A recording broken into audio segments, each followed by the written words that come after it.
দেশের অর্থনৈতিক বিনির্মাণে যুক্তরাষ্ট্রের বাংলাদেশে বিনিয়োগ বৃদ্ধির মাধ্যমে দুই দেশের সম্পর্ক আরও নিবিড় করার উপর জোর দিয়েছেন চট্টগ্রাম চেম্বারের ব্যবসায়ী নেতারা।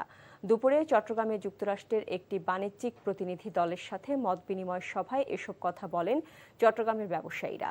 আগামী দিনেও যুক্তরাষ্ট্র বাংলাদেশের অগ্রযাত্রায় সহযোগী হিসেবেই থাকতে চায় বলে জানান যুক্তরাষ্ট্রের বাণিজ্যিক পরামর্শক পল ফ্রস্ট। চট্টগ্রাম ওয়ার্ল্ড ট্রেড সেন্টারে এ সভার আয়োজন করে চেম্বার অব কমার্স। প্রতিনিধি দলের নেতৃত্ব দেন যুক্তরাষ্ট্রের বাণিজ্যিক পরামর্শক পল ফ্রস্ট ও সহকারী পরামর্শক ডেভিড মু।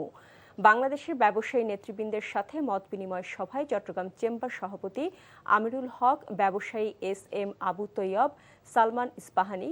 এর আগে চট্টগ্রাম চেম্বারে যুক্তরাষ্ট্রের 250 বছর পূর্তিতে কেক কাটেন দুই দেশের ব্যবসায়ী এবং বিনিয়োগকারীরা।